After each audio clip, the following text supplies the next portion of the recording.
Hello everybody, we are back for the second video that I've made. Today we're going to be talking about fat acceptance, and the purpose of this video isn't to attack the women in this video. That is not at all the purpose, but we're going to be looking at their opinions and their viewpoints just so we can try and understand where they're coming from, because this is such an important topic for them. And we might find it odd and a bit silly, but I think it is important to actually listen to what they're saying and then kind of like refute what they've got to say from a perspective of not meanness, because that's wrong, but common sense, which doesn't sound very nice to them, but that's what we're going to be going into this with. So we're going to start with this lady here called Melanie Knights, and we're just going to see what she says. I just want to go on record when I say that being fat is not a choice.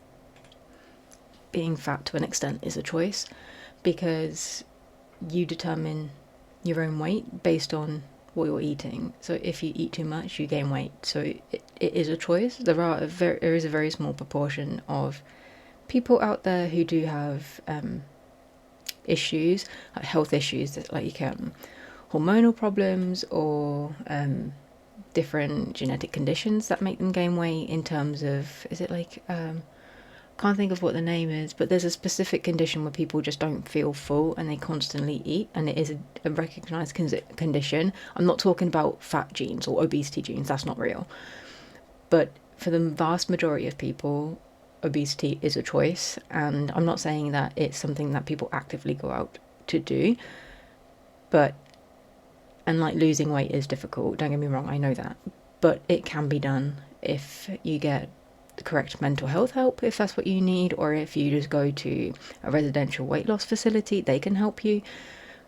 But if you took obese people, if you took 100 obese people, and you put them in a facility where they were given 1200 calories, this is quite an extreme diet, assuming they're all of average height and activity levels. If you took those people, gave them 1200 calories, all of them would lose weight, because you're not going to either gain weight or maintain weight at 1200 calories if you're, say, 5'3" and above, because you just won't do that. Your metabolism is going to be fast enough that you're going to be consuming less than your body needs to maintain weight, so you're going to lose it. You don't have people that gain weight or maintain weight at the size of this woman here by eating a normal amount of calories. She's eating probably 3,000, 4,000 calories a day to maintain her size. It's why when we have famine and periods of time where humans don't have enough food, they get really thin. It's because they're losing weight, because they're not eating enough. If you don't eat, you don't gain weight. So I'm not saying that you should starve yourself. Of course not. That's not the answer. But you can do something about being obese. That is not something that's completely out of your control at all. That is it. Period. Being fat is not a choice. It's not. Being fat is not a choice because it's a disease. Obesity is a disease in the sense that it is a medical condition. It's not something that you're going to catch. Obviously, you're not going to be sat next to an obese person on a bus and catch obesity, but it is a medical condition that is recognized in the mental health, in the medical field, because they require different support, for example, and they have different health issues that are related to their weight. So it does need to be recognized. You can't just ignore it. It doesn't work like that. My body is not a disease. Are there health conditions that can be correlated to higher body weight? Yes, I've never denied that. I like that she isn't denying that, because a lot of these fat acceptance people do deny that, and they say that skinny people can get diabetes too, so it's not caused by obesity, which isn't true. It's like saying, well, you can't say that smoking causes lung cancer because non-smokers also get lung cancer. It's the same principle, and their argument therefore doesn't hold up. But I'm glad this lady here does acknowledge that there are health conditions that are associated with being obese, because that's unusual to hear from these fat acceptance people. However, that isn't an excuse for fat phobia. That's not an excuse for medical weight stigma. I would like to know what she determines fat phobia. I would like to know what she means by that in terms of her definition, because you hear a lot of different people talk about fat phobia, and you get a really big extreme, like a big range of what these people mean. So some people mean fat phobia is not wanting to date somebody that's super morbidly obese. Apparently that's fat phobia rather than just a preference. And then you get other people that say a shop not carrying 6X in store is also fat phobic. So there is a really big range of what they mean. So it's a shame she doesn't kind of go into that.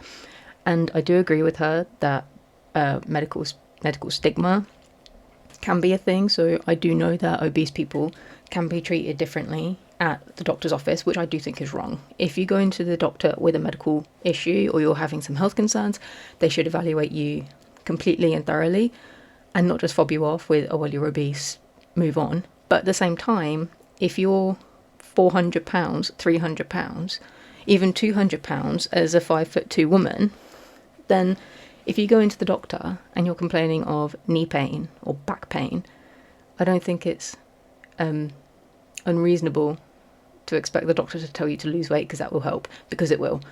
Because you're not supposed to have that much pressure on your joints. So if you lose weight, your knee pain will probably get better.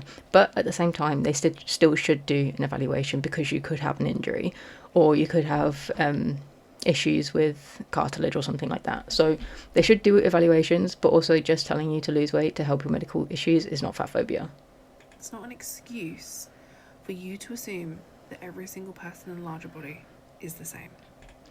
I don't think anybody assumes that everybody in a larger body, in their terms, is the same. That's ridiculous. Every person is individual.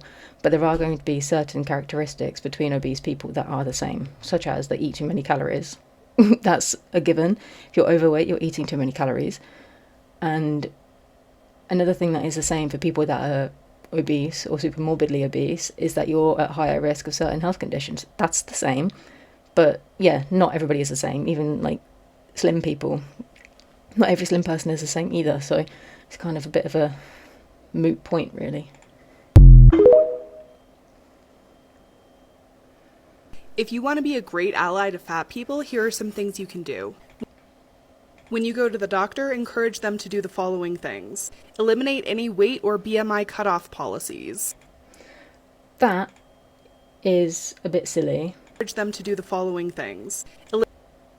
Because there is a reason why there are BMI cutoffs in certain things. For example, if you're getting surgery, anesthesia is dangerous for like normal sized people, and the risk for you having complications of being under anesthesia goes up the more weight you're carrying. So if a doctor tells you that you can't have an elective surgery because your BMI is 60, then that is a reasonable thing for them to say. I don't really know what she's talking about in terms of these weight cut-offs, because I've never encountered them, so I don't know what she's talking about. I suppose she would say that that's fat phobia of me to then say that I don't know what she means. But I heard of one woman, she was pregnant. She was quite early on in her pregnancy as well, and the office that she was seeing told her that she could only gain a certain amount of weight because then she would hit their BMI cutoff. And she was saying that it was fat phobia, but it's not. It's because when you're at a higher weight, in this example, when you're pregnant, you've got a higher risk of complications like preeclampsia or gestational diabetes, and pregnancy and labour are both more dangerous when you are at a higher weight. So for facilities to then say, well, if you're at a BMI of, 40, then you're going to have to find a different place to help you. They're not saying that because they don't like you because you're fat. That's not what they're saying at all. They're saying that they don't have the facilities available to help you in case something goes wrong, and because you're at an increased risk of those things going wrong, they're doing what's in the best interest of you and and your baby. They're also doing the thing that's best in the best interest for themselves, because they're protecting themselves from any potential liabilities that could come out of you having complications and then suffering some serious consequences of that if they're not prepared for it. So I don't know if that's what she's talking about as well, but if you're in a medical setting in which she is talking about, there are reasons for that, and it's generally because the higher BMI you are, the more at risk of complications you're also at, and if they don't have the facilities for that, well, then they're not going to help you. Eliminate any weight or BMI cutoff policies. Stop using the BMI completely because it is ineffective and racist. The BMI is not ineffective for the vast majority of people. And it's really frustrating when they say that it's racist, because that's bollocks. It's not racist at all. The reason why they say that it's racist is because it was invented by, I think, a Dutch mathematician in like the 1800s. And he made this mathematical equation based on the people that were surrounding him. Well, he was in, I think, kind of like Northern Europe in like the 1800s. Of course, he was surrounded by white people, so that's who he used, because they were what was available to him. It was his local population. He didn't purposefully do that because he was being spiteful or racist. He did it because that's what was available to him at the time. And it's not ineffective. They've made the BMI more tailored to different ethnicities now as well. So for certain populations, they say that a healthy weight is up to a BMI of 25, but for other nationalities or ethnicities, then the healthy BMI is up to 23.5. And that is because certain races, such as like black people or mixed race people, their risk of diabetes type 2 goes up at a lower weight compared to, say, white people. So that's the reason why they're doing things like this. And as I said, for the vast majority of people, the BMI is perfectly fine as an average gauge. But if you don't want to use the BMI, you can also use your hip to waist ratio, which is also a good sign of where you're kind of at. But if your BMI is 50 or your BMI is 40, then you're carrying too much weight, because that's just how it is. There's no person that's going to have a BMI of 50 and be healthy. That's crazy. And there are some people who are outliers, such as bodybuilders. They've got a lot of muscle, very little fat, but their BMI is going to be very high.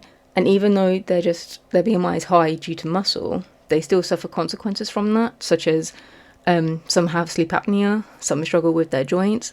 It's because they're too heavy for their body. So they're not just saying that it's an obesity thing is against fat people. It's just an average gauge to help the medical profession to see if you're at risk of certain things. It's not a personal attack. And the fact that they seem to think it's a personal attack kind of goes to show that they have some kind of shame over the numbers that they're getting. But if being obese isn't a problem, or being fat isn't a problem, I don't know what terminology they like to use, then why does the BMI number bother you so much? If you're so confident in yourself and you're happy with how you are, then somebody telling you that you've got a BMI of 35 shouldn't really affect you, because, yeah, okay, that's fine, cool. So let's move on. But the fact that they are so het upon it does go to show that it really does bother them. So somewhere within their psyche, being obese and being fat does irritate them. And you can really tell by how they feel about being told that they're obese. Get medical equipment that will actually work for fat patients, like blood pressure cuffs that fit and won't give a false high reading because they're too tight. If you're so big that your blood pressure cuff doesn't fit your arm, then that in itself should tell you that you need to make a change, because that's not normal. And blood pressure cuffs and other medical devices like that are designed to fit the vast majority of people. If you have out-eaten a blood pressure cuff, especially in places like the UK or America, where we've got bigger equipment anyway because our population is big, then yeah, that really should tell you something. But I do kind of agree with her that there should be equipment available for people that have out-eaten normal medical equipment so they can get their blood pressure measured. But at the same time, who's going to fit that bill? Because why should I pay from my taxes for the NHS, for example, to get bariatric blood pressure cuffs and gurneys when those people have eaten themselves into that position? Where does the kind of personal responsibility come into it? Because it's not fair on the rest of us to have to pay to cater to these people that have made an active choice to out-eat medical equipment. But they should still receive medical assistance. So it's a bit of a thin line to tread on which side you're on. They should get medical care, but I shouldn't have to pay for their bad decisions. It's a tricky one, especially when you've got a nationalised healthcare system like we have in the UK. For fat patients, like blood pressure cuffs that fit and won't give a false high reading because they're too tight. Set up their office and... Also, how would she know that it's a false high reading? If your arm is so big that it doesn't fit a blood pressure cuff, and it is so tight that you think it's going to cause a high reading, you've probably got high blood pressure anyway, so I don't even think they need to test you really. A way that makes it usable for fat people, like putting chairs without arms in. Again, if you've out-eaten a chair with arms, that is telling you that you need to change your life, because chairs, again, are built for the vast majority of people. I think in ergonomics, you're supposed to fit 95% of the population, so very, very small people or very, very tall people don't generally fit certain things. But if you're out-eaten something that fits 95% of the population, that is a problem. But again, there should be some options available for these people. They shouldn't be entirely excluded, but again, who's going to pay for it? Every room. When you go to a clothing store, tell them to expand their size range. It does not matter what their size range currently is. Tell them to expand. Again, something like this, if you're going to shops and telling them that they need to expand their clothing sizes because you have out-eaten the top clothing size, then that is something that you need to work on within yourself, because it's not down to them. So should they fit every single human being on the planet? Because that's completely unreasonable. It's a business. They're there to make money. They're not there to cater to your feelings and emotions. They want to make money. So if a size, say in the UK, a size 50, which is very large, I don't even think I've ever seen a size 50. I don't know if that exists here. But let's say somebody is a size 50. Can we expect them to go into Tesco and Aldi and Waitrose and demand they have size 50 clothes available for that one specific person in the UK? Because that seems entirely unreasonable and incredibly self-absorbed. Because if the market for these sizes just isn't there, then why should they spend money on producing it? Because they're not going to make any money out of it, so they're not going to see any benefit. Should big people have clothes? Yes, of course they should, but they need to go to certain places where that is available, because they can get clothing. On My £600 Life, these people do have clothing, the vast majority of them in any case. I imagine there are online stores where you can get personalised or tailored clothing. You're going to have to do that, because again, if you've out-eaten the normal societal products that are available, then that's down to you, and that is for you to fix, whether that is losing weight or getting tailored clothing. But just going around demanding that shops cater to you, that's a bit audacious. And also, does it go the other way? So if you want some store to have size range from, I don't know, what is a normal size 6 in the UK, you want them to go all the way up to a 6X? What about size 4 or size 2 or size 0? Do they have to be expanded as well, or is it only just for the obese people? It's an interesting... I would love to put that to them and ask that. And it. If you work in education, get in touch with the health and PE departments. Ask them if they have anything in their curriculum that involves students weighing themselves, counting calories, or using the BMI in any capacity. If they do, educate them on how all of these practices lead to eating disorders and ask them to stop.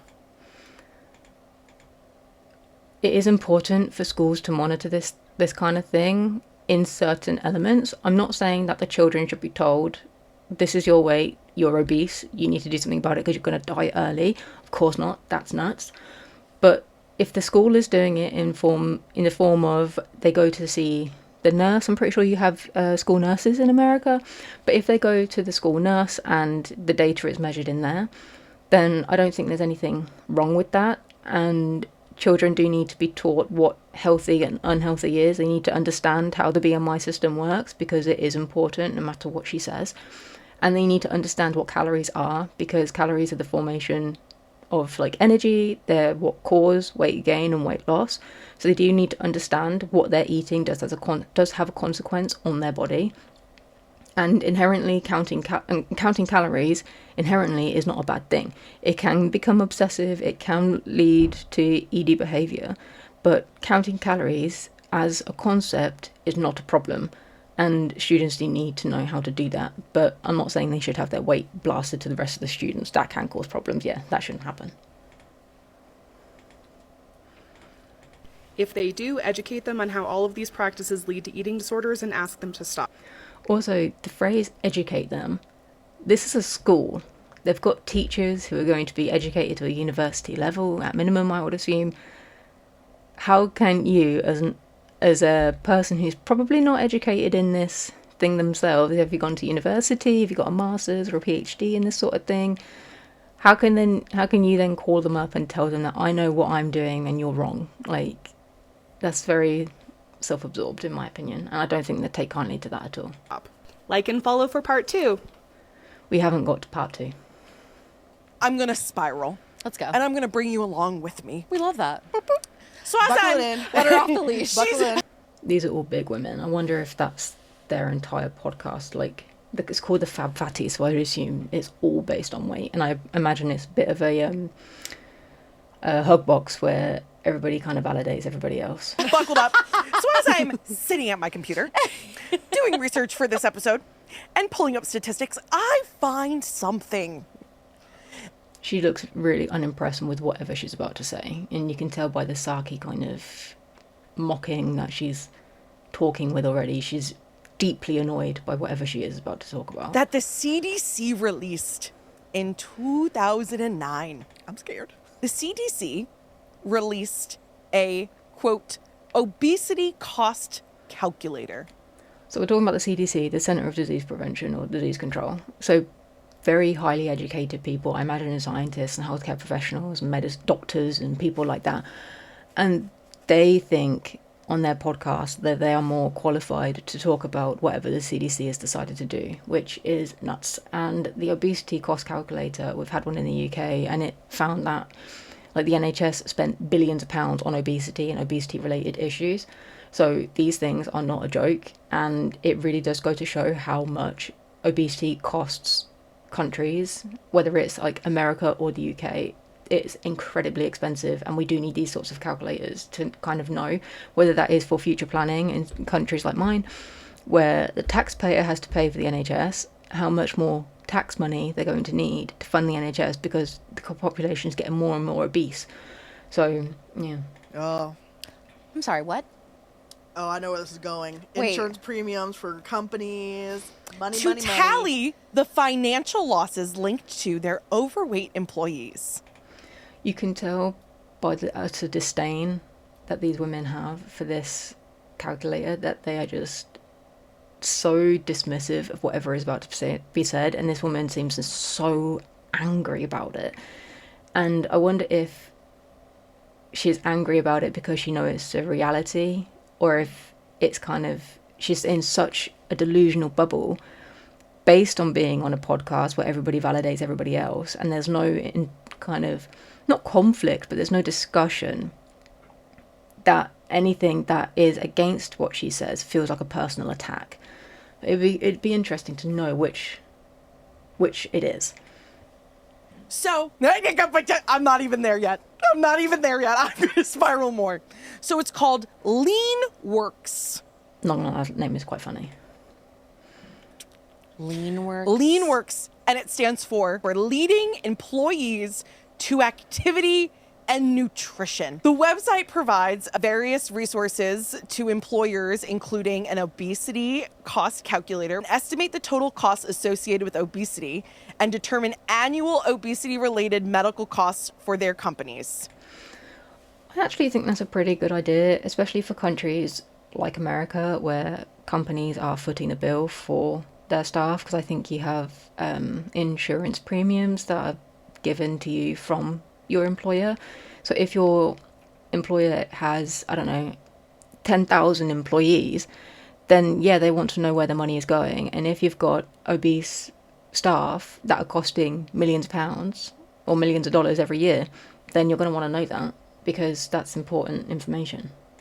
2, information and resources to help employers plan, build, and assess interventions to combat obesity. That's actually quite interesting. I don't know how well that would go down if your employer told you that you're obese and you need to do X, Y, and Z to lose weight. But at the same time, if that was just an option that your employer had, and they were saying from the kind of perspective of, we know we've had this information given to us, we've now got these resources available, if you're interested, then you can either email these people and they can give you some information, or you can do this and then you can get help. Like, I don't think that is inherently bad, because there are so many people that do struggle with their weight. Then having that in available to you, that help, I don't think that is a bad thing at all.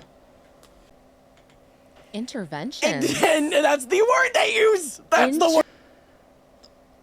Well, they would use the word intervention because it is an intervention. You need help. If you're as big as these women, you do need to lose weight, especially if you're costing another company, I don't know, hundreds of thousands of dollars every year. Then they should intervene, because it's bad for you, it's bad for the company, and it's bad for the overall health system. So somebody has to intervene. Intervention. That's the word. Well, they were all very angry about that, especially that woman who was taking the lead on it and read the article. But she never said whether it was valid, and she never actually spoke about the actual cost of obesity that the CDC talked about. She didn't refute it in any way, because I think she knows it's true. The fact that obesity is expensive for the rest of the country. But it's interesting that she was just so vitriolic almost about the fact that obesity does cost money, and then kind of not saying why she felt so mad about it, other than just what seemed to be a very kind of personal kind of anger over being told that her lifestyle is expensive. So I don't know. I would love to explain this to you, but not just because you told me to, but because everyone else should understand how the terms obese and obesity came into the picture and how unnecessary it is. So the question on the screen that she's been sent is explain how being fat is healthy, and she's talking about how obesity came into the picture, which are not related, I don't think, because being fat is not healthy, and that's the end of that. Of course, you can be overweight and healthy, but that will only last a certain amount of time. But also, being overweight and obese is just an inherent unhealthy state of being. So they kind of negate the fact that you can be healthy, because them as states themselves, being overweight or being obese, are unhealthy. So I'm interested to what she has to say, though. Something that a very quick Google search can do is give you a lot of our. That doesn't look like an article. That looks like a blog, but I can't read it. It's too small. The obesity problem. How something. I can't read it, but it's a shame that she doesn't put it on the screen so you can actually see what she's reading, because I can't then look it up myself. Explaining this instead of asking the fat creator to explain it on TikTok. Also, if she's consistently talking about obesity being healthy, then she should expect people to ask her how, and then not just be like, oh, you can Google it. Well, if you're talking about something that people disagree with, then expect questions. I chose a random article. Like, I didn't even fully read through it. Well, that says everything. You need to read articles before you make judgments based on them, because I used to work in the science industry. Got a degree in it, and I used to work in research and stuff. You can't just skim the first few lines on an article and use that as your basis for anything. You have to read it and actually see what they say, because even if they validate your conclusion, your theories or whatnot, you might completely disagree with their methodology. If they've used a really terrible method, then you're not going to want to listen to their conclusion, because their method isn't validated in your opinion and you don't think it's good enough. So why would you then take the results? If it's just opinion based, then it's opinion based. That's not a factual thing. So you can't just skim read things and then take that as gospel. That's ridiculous. But the very first line is, despite having a bad reputation in the wellness world, body fat is important for your health too. And it is. So let me tell you why. Okay, so that statement is the opening sentence of an article or a blog or whatever she's reading, that the body needs fat. Yeah, it does. The body also needs water, but if you drink too much, you can drown. So that's ridiculous. Your body needs cholesterol, but if you have too much, you can have a heart attack. Like, You can't just say, oh, well, the body needs body fat, so I can be 600 pounds. No, your body needs body fat to an extent. If you've got too much excess visceral fat, so the fat that's around your organs, then that can put a lot of pressure on your organs, and it can cause damage. Also, adipose tissue or fat tissue is a hormonal organ. It produces hormones. It produces estrogen, which is why obese women tend to get like ovarian cancers, because it's estrogen. So just because the body needs fat to live doesn't mean that you can be obese and be okay. That's not the same thing at all. No, that's just silly. The very start of this says that in 2005, a scientist at the U.S. Centers for Disease Control and Prevention published findings regarding the terms like overweight, obesity, going over the BMI, and just everything along those lines. Just gonna say, this article, or that person wrote this in 2005. That was 20 years ago. Research has come a long, long way in 20 years. Just bear that in mind. Something that this article touches on a lot is the BMI. That's your body mass index. That is just a measurement of body fat based on your height and weight. So that does not account for any sort of muscle or anything else that's in your body. It's just your body fat. That is true to an extent, but if you're 400 pounds, then you're not 400 pounds of muscle. And even if you are 400 pounds of straight muscle and you're the most ripped person on the planet, that's still unhealthy for your joints. That's still unhealthy for your body in general, because there's so much pressure on your organs. It's a lot of pressure on your bones. It's a lot of pressure on your lungs when you're trying to breathe if you're laying down. So yes, it doesn't account for muscle like that, but you can look down at your body and you can see if you're a very muscular person or if you've got excess body fat. That is something that you can do with your eyes, or you can feel your body, and it's very, very easy to do. You wouldn't look at somebody who's a jacked muscle head or a bodybuilder and think, oh yeah, they're super obese because their BMI is 32. It's like, yeah, the BMI is going to be high, but they're ripped, so they're probably more healthy than somebody that's got the same BMI but super morbidly obese because they're fat. Like, it is completely different. So it was not supposed to be used like that and not applied to individuals as it is today. That's also not entirely true. The BMI was just to find an average of the different people, and they have changed it, as I said earlier, in terms of they've got different cutoffs for different ethnicities based on health outcomes. So they have altered it. The calculation is the same, but the uses are different. And no doctor ever, in my experience, will just say, well, you've got a BMI of 20, so you're completely healthy. We're not going to do any blood tests. We're not going to do any examinations. Or your BMI is 40, so we're not going to do any blood tests and we're not going to do any examinations. It doesn't work like that. No doctor just uses BMI. It also states regarding the BMI that in 1998, Again, 1998, that was 27 years ago. National Institutes of Health moved the overweight and obesity cutoff points down, so that included 25 million more Americans to be considered obese or overweight. So that's already a scam. No. The people that were then classified as obese or overweight after they moved the cutoffs for obese and overweight were overweight and obese the day before the cutoff change and the day after the cutoff change. It didn't change their weight, it didn't change their health outcomes, it just changed their classification. If being fat is a normal thing and it's not a problem and is something to be just completely neutral about, you wouldn't care about these labels, because you would know in yourself that you're a healthy person and you'd move on with your day. But they are so bothered by the BMI, and I think they're so frustrated by the BMI because it's a calculation. You can't kind of weasel your way around it. It's your height and your weight. That's it. It's just two set numbers and a calculation, and it then puts you in a category of healthy, overweight, obese, underweight. So I think they don't like it because they can't do anything about it. You can't talk your way out of that, and I think that's what they dislike about it. Because anything else they can just talk around it, but this they can't. So to move into exactly how fat can be healthy and being fat can be better for some people, the first thing that it tells you in this article that she didn't read is that it stores energy and insulates the body in cold weather. This body fat also includes fat-soluble vitamins, So it lists vitamin A, E, D, and K, which is part of why fatty foods like avocados and nuts are now considered healthy. So she says it's about insulation.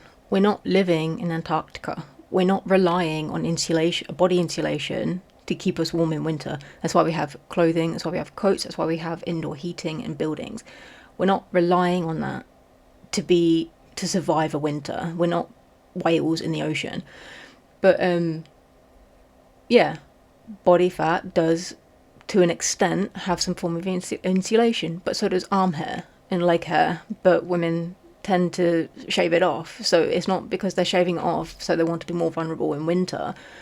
That is an aesthetic thing. But to say that being super fat or obese, because this was a big woman, to say that she's obese and it's healthy because it insulates her in winter is nuts. Because it also over insulates in summer, which is why obese people tend to sweat a lot in summer. It's because they're too hot. And then it stores vitamins. Yes, it does, but it also releases hormones. So you've got extra vitamin stores. And if you're this big, you're probably not eating good food anyway. So saying that, being obese stores vitamins, well, where are you getting the vitamins from? If you're that big, you're probably eating terrible food, such as fast food or takeout. That's not exactly full of vitamins, so you're just storing what exactly? But yeah. And again, now she says that now avocados and nuts are considered healthy because they contain good fats. It's like, did that information come out in 1998 or did that come out more recently? So she's kind of cherry picking which information she's using, because she's using something that is nearly 30 years old and then she's picking out more that's more recent. So yeah, it's not great. One of the points that a lot of people keep commenting on my videos is that being fat can lead to a higher risk for diseases like diabetes, heart disease, heart failure. But what they don't understand is there are a lot of things that being fat can actually help fight against. So she's using cognitive dissonance there, I think, because she's just said that, yeah, being overweight can increase your risk of diabetes and heart disease and heart conditions. Oh, but it can be good in this way. It's like, yeah, but that's not what we're talking about right now. We're talking about the fact that it can increase your risk of diabetes and heart attacks. So what do you have to say about that?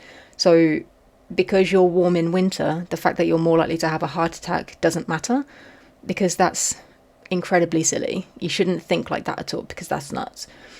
And just because something is good in one way doesn't negate the fact that it is negative in another. Alcohol may make you forget the bad thing that happened yesterday, but it's destroying your liver, and you act like an imbecile when you're completely drunk. So just because it helps you feel better, but you act like a buffoon, does that cancel out the negative effects of alcohol? No.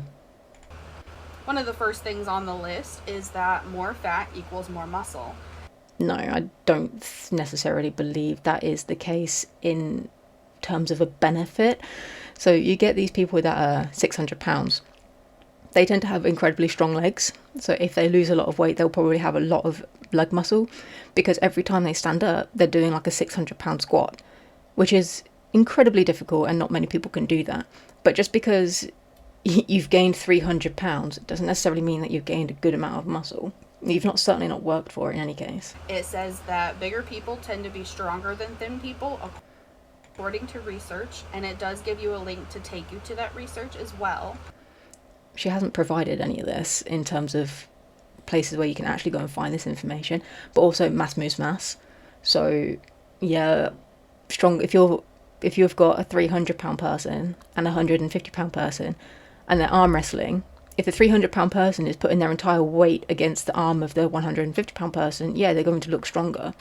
Or if you're doing it on a measure of tug of war or something like that, where they've got more mass to sit behind something, so of course they're going to be harder, they're going to appear stronger. She also doesn't talk about how they determine strength. Do they talk about doing deadlifts or burpees or like those grip strength? What did they do? She's not provided the information necessary to actually counteract or even back herself up. She's just saying statements, which is no good. You can't back yourself up just by saying statements and not showing where you got the information from. But it just goes over that fat people can be better at strength exercises like weightlifting. I am not saying all fat people are super strong or that all fat people are stronger than thin people, but again, this video is just explaining how fat is not unhealthy. So she said that, like, not all fat people are super strong, which I agree with. Probably shouldn't have cut her off so early. But then she says, but this isn't a video about that. We're just saying how fat isn't unhealthy, but she hasn't shown how being fat is not unhealthy. Just because you're strong doesn't mean you're unhealthy. It's the same with the bodybuilders. Some of the bodybuilders are incredibly strong, but they're taking performance enhancers or steroids to get that strength. That doesn't make them healthy. Steroids can be incredibly damaging on the body, but just because they're strong, again, it doesn't negate the fact that they're doing negative things to get to where they are. So one doesn't negate the other. It's like you can't have a 2,000 calorie McDonald's meal and drink a diet soda and think they cancel each other out and that you're being healthy. It just doesn't work like that. The next thing on this list is that fat offers protection from injuries.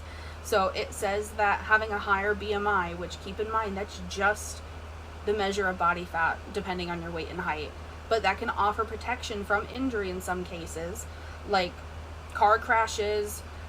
Some overweight people have had less severe injuries in a crash than thin people, but the research that they have can be mixed on that, but that is a possibility of how being fat can be helpful.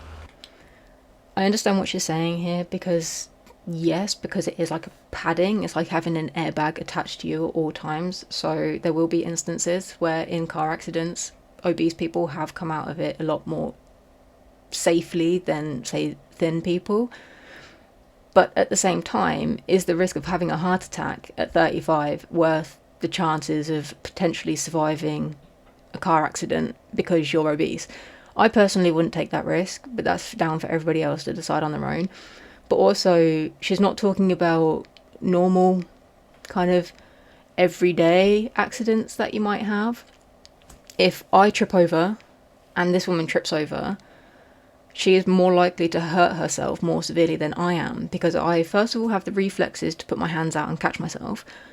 I'm not obese, so I'm going to have more mobility in that regard. I might be able to even catch myself from falling over. But also, I won't have 300 or 400 pounds of pressure slamming onto my knees or my wrists when I hit the ground. If you're 600 pounds or even 300 pounds and you fall over and you land heavily on your ankles, or you land heavily on your knees or your wrists or your elbows, chances are you're going to do some very serious damage to yourself. And your recovery is going to be slower because chances are your diet isn't very good. And your body is working overtime already to sustain being 300 pounds, that your recovery is just going to be slower in general. You're probably not eating enough protein, like good protein, not protein powders and protein shakes and protein from McDonald's. So these normal everyday injuries that you can get are going to be worsened by being obese. It doesn't matter that you might survive a car accident. Are you going to survive falling down a step? I'm going to read this next paragraph verbatim. It's regarding fat and fitness. It says, it's clear that fat isn't the enemy and can even be a perk in some cases. But bottom line, there's no need to be thinner or fatter in order to be healthy. You can be healthy at any size, while the reverse is also true. One study found out that almost half of overweight people were metabolically healthy, while 30% of normal people were not. So it doesn't depend on what your size is. So basically, just because some slim people are metabolically unhealthy doesn't mean that being fat is healthy. And there are more overweight people that are metabolically unhealthy than there were slim people. So that in itself just goes to show that just because, like, being overweight does increase your risk of metabolic issues. And there's no need to be thinner or fatter in order to be healthy. That's not true. Again, this is a big woman. She would probably be much healthier if she lost weight and became a normal healthy weight, or just smaller than she is. And there's no harm in saying that. I'm not attacking her and saying that she needs to lose weight. She can do what she wants. That's her business. It's her life. I don't care. But to perpetuate this myth that you can be healthy at any size is just false. It's not true, and it's complete and utter bollocks, to be honest, Because is the reverse true? They're saying that you can't look at somebody and say they're unhealthy. So these people that you see on My 600 Pound Life, can I not say that they're unhealthy, even though I can see with my eyes that they are? What about if somebody's on the other end of the spectrum and they're 5'5" and they're only 80 pounds? Is that unhealthy? What about the people that are suffering from the restrictive eating disorders? And I mean the real sufferers of restrictive eating disorders that need to be institutionalized and force-fed. Are they healthy when you can see every bone in their body? No, they're not. So you can look at people and say they're unhealthy. I highly doubt if these people were to be put in a war-torn, famine-ridden country and look at those people that have not had food and are starving to death, would they look at those people and say, oh, well, you can't tell they're unhealthy because body weight doesn't equal health? No, you wouldn't. You would say they're unhealthy and you would say they need to be fed. So why is it that the skinny people or the starved people in cases of famine and war who don't have enough food, why is it okay to say we need to help them because it's unhealthy for them, they need to be fed, so we're going to do humanitarian efforts to get them the food they need? Why is that okay? But when it's obesity, you can't tell my weight. You can't say that I'm unhealthy because of my weight, because of my size. It doesn't work like that. It's either one way for both or not. But this is going into that kind of health at every size, which is just, it's so silly. It's just so silly. To sum everything up, it's not necessarily being fat that is healthy or unhealthy. Having fat on your body can be healthy. She's not talking about how much fat, because yes, having fat on your body is healthy.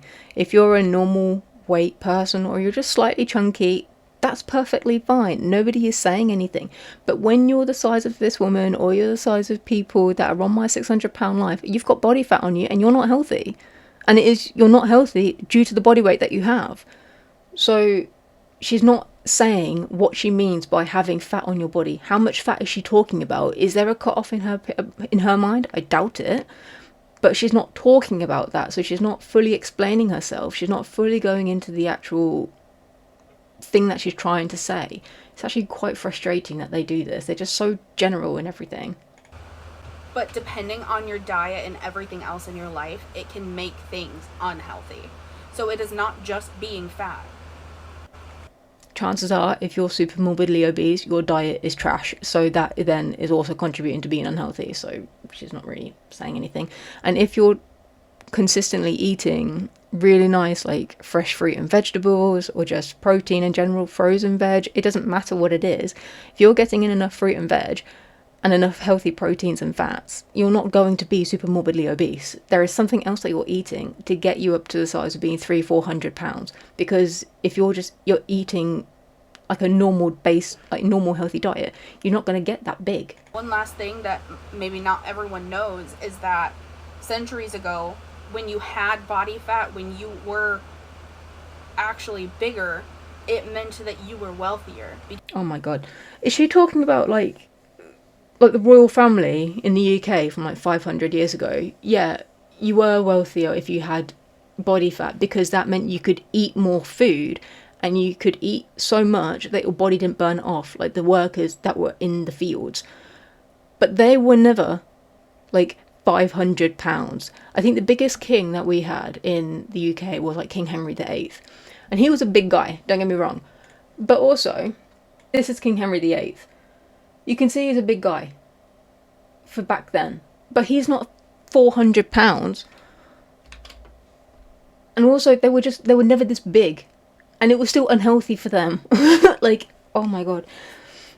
Because you actually had the money to afford the food that you could eat. Which also means that the more you eat, the more body weight you gain. And she's just kind of like admitted that in a roundabout way. So, I'm not sure exactly when everything shifted with that. It was when people in general could afford to buy food and they weren't working in the fields. There weren't peasants that had to work. It's either like slave labour or, as I said, in the fields, working from dawn till dusk, harvesting crops with their hands and eating bread and water. Is when that happened. Probably the Industrial Revolution, probably around then. But that's just another thing to keep in mind. So because they did something hundreds of years ago, we need to be mindful that nowadays we should take that into account. Well, hundreds of years ago, they also used to throw feces in the street. Should we go back to doing that as well? Like, because it was okay back then, so it must be okay now. No, I'm not sure. They also used to get cholera a lot because they used to defecate in the water they were drinking. So do we need to go back to doing that? Because that was okay. They used to perform surgeries, and this was in the 1980s. They used to perform surgeries on babies without anesthesia because they used to think that babies didn't feel pain. So that was only 30 years ago. Should we go back to doing that? Or has modern medicine come forward enough that we know that that's abhorrent and barbaric, so we shouldn't do it anymore? So do we go back to that or not? Because you can't pick and choose. That's ridiculous. Exactly where everyone else lives, of course, who's been commenting on my videos, but I live in America and I grew up in a very broken system. No one really has the tools or maybe even the energy or knows where to start with teaching you how to manage your body. Every single person is different. I understand what she means by that, because people in like America and the UK to an extent, we're not taught how to eat properly and how food affects us, which is funny how she said, another one said, oh, we should take out counting calories from PE. But then this woman is saying that we're not taught as children. So where does the information come from? If the generations that are adults now weren't taught that, they can't be expected then to teach the children because they don't have that knowledge themselves. So it has to come from somewhere. And if it's not the parents, it comes from teachers. But also, this woman is on TikTok. So chances are she's got a smartphone. She's on the internet. Why doesn't she look it up? She's quite happy to look up look up stuff on Google and flash articles that she doesn't show us that we can't read. So why doesn't she just look up that or speak to a dietitian or a nutritionist? There are so many options nowadays, especially in countries like America, where you can get the information that you're looking for without coming online and saying that anybody that says being obese is unhealthy is wrong, because that just makes you look silly. Everyone can comment whatever they want on my videos because I don't care. She's made this very long video on how being overweight is not inherently unhealthy, but she doesn't care what people say. Okay. But those words can be hurting someone else. I am fat. I have body fat. I have a lot of body fat. That's just me. I do not have a long list of diseases that I'm... It doesn't have to be her, though. She kind of said that as if it's just a given, like in any experience that she has in life, she's going to be obese. But it doesn't have to be that way for her if she doesn't want it to be. If she's happy how she is, then more power to her. But if she is not happy where she is, then she can make changes and do something about it. It's not your body and your weight. It's not something that just happens to you. You can change it. So it's a bit sad that she kind of thinks that it's not in her control. dealing with. It is not Yet. She's not dealing with these health issues yet. something that is prohibiting me from doing things. I bet it does prohibit her from doing lots of stuff. I would love to see her kind of like climb up to a tall building with 5 flights of stairs, or come to Europe and walk the very walkable cities that we have. I would love to see her do that. I am living my life how I want to live my life because in the end, we all die anyway. We do all die anyway, but I would rather not die at 45 after having my leg amputated from diabetes because I didn't know how to not continue to eat sugar. So health is something that you cannot buy, and health only lasts as long as you make it last. If you're lucky enough to have not been born with something that you can't change about yourself in terms of a health condition. So just accepting that you're morbidly obese and knowing full well that there are going to be consequences from that, most likely. Just because you don't want to change your eating habits is incredibly sad, because you're going to die early, most likely, especially when you're as big as this woman. So the fact that she's willing to accept dying early, probably in a very painful way, whether that's having diabetic ulcers or cataracts, or diabetic retinopathy when you go blind because of diabetes, or having a heart attack or a stroke or anything like that, or getting cancer, that have been linked to obesity. The fact that she's willing to accept those risks rather than just not eating as much is incredibly sad. And she shouldn't be broadcasting that to everybody else, because that is not something that we should encourage. So you can be mean if you want to. I don't think people should be mean to her, but I don't think it's mean to point out where she's going wrong and why what she's saying isn't necessarily true. I don't think that's mean. But yeah, she is right. There is no need to be nasty to her on purpose. That's just unnecessary. But just understand that karma is a thing. So is diabetes. And just go from there, I suppose. If anyone has stayed until the end of this video, I hope you found some useful information. And maybe if you were one of the people that commented very nasty things on other fat creators' TikToks, or just on someone who has body fat in general, then maybe you're able to change your opinions or just change the way that you view things. I think she would have more luck of changing people's opinions if she actually showed the articles that she was reading, because she, as she said, didn't read the full article, which is silly. But I would also wonder who wrote that article and if they had any ties to certain corporations that would find it beneficial to tell people that it's okay to be obese. Because that does happen a lot. You have to be very mindful of whose articles you read and who they're being paid by. But yeah, she would have more luck changing opinions if she actually showed the data that she's got to formulate her own opinion, if you know what I mean. And also, it would be curious to see if she actually reads articles that disagree with what she says. So if she finds an article that says obesity links obesity to certain cancers, would she read that and accept it, or would she read it and then go back, oh well, this one said that it insulates me in winter, so I'm actually okay, just ignore the cancer. So I'd like to know that as well. And just to everyone, make sure you eat something. It does not matter what it is. Just make sure that it is something that your body is able to get energy from, because that's all we're doing it for. We're feeding ourselves to get energy from it.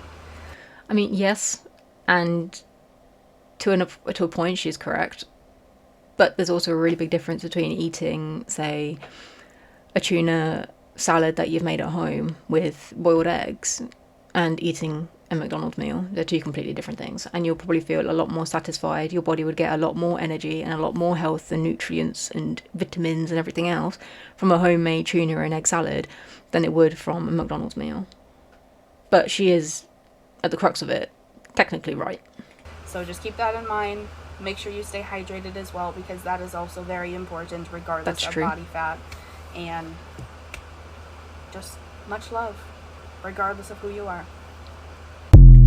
I think she means well. I do think she does mean well. She seems like quite a nice woman, and I think she does believe what she's saying as well, which at points is sad. Like when she just says, well, being overweight is just who I am.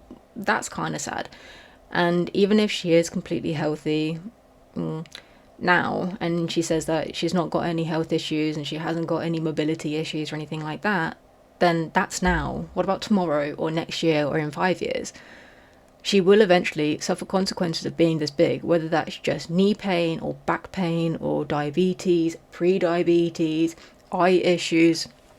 There will come a time where health is no longer something that she can claim to have, and that will be really, really terrible for her. She's much better off kind of making changes now, even small changes that can benefit her, that will give her a longer, more healthier life moving forward, rather than just accepting her fate as it is at the moment, because you don't have to. But yeah, as I said, I do think she means well, but I think she does need to read articles more fully when she's stating them, and she needs to read articles that don't just validate her opinion that she's already got. You need to look at things from the other side as well, because when you only kind of reinforce what you believe and you don't see anything from the opposition, then you're in a very kind of dangerous position, because you're not getting any outside sources come into you, and you could be reiterating things that are wrong and are harmful, which I think this woman is doing. So I think she just needs to read more broadly around her area of interest and go from there. But overall, I think she is a nice woman, but I just think she's a bit misinformed. But that's the last video that we've got for today. So I'm gonna stop talking now. It's been a very long video, but thank you for watching, and if this kind of thing interests you, please let me know down in the comments about how I can improve, or what you liked, what you didn't like, and I would love to hear it. So thank you for watching, and I hope to see you in the next one. Bye guys.